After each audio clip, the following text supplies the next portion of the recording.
Nálunk már volt az elmúlt években ellenőrzés, és nem ellenőrztek házi pénztárat sem. Mondják sokan, amikor a házi pénztár problémáikról beszélünk. Tudod, mi ezzel a baj? Hogy azt hiszik, hogy akkor ezzel megúszták. Sajnos az egyik igaz történetem határozottan nem tudja megerősíteni. Érdekel a sztori?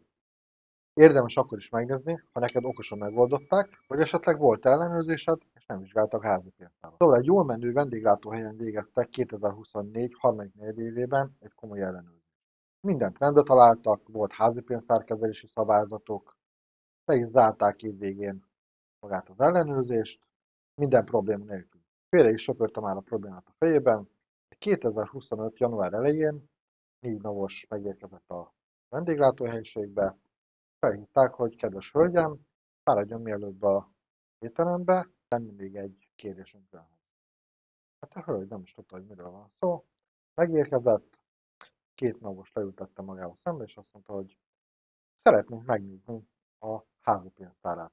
Jó, mondta a hölgy, hogy nem itt tartom, azt mondja, hát ezt nagyon jól tudjuk, mennem a házi pénztár kezelési szabályzatába, hogy otthon tartja a széfében. Hát a hölgy az nem nagyon akart kötélnek állni, de némi jogi késztetésre kimentek a házhoz, kinyitotta a széfet, és találtak is benne 1.300.000 forint körüli összeget. Majd az egyik napos revizor feltette kérdést, hogy oké, rendben van, de a maradék 103 millió forint hol van? Az, hogy valakinél volt vizsgálat és nem ellenőriztek mindent, az nem jelenti azt, hogy nem is fogják egy váratlan pillanatban. Miért nem ellenőriztek nekik korábban?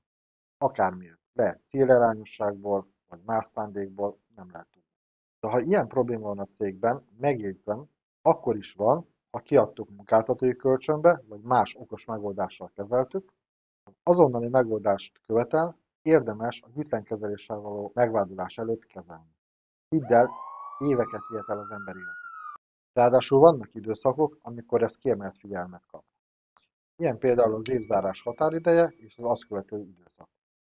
Ilyenkor például gyakrabban szűrnek a hatóságok arra a listára, ahol látszik, hogy kinek van nagyobb összegű házi pénztára, illetve kiadott munkáltatói kölcsön.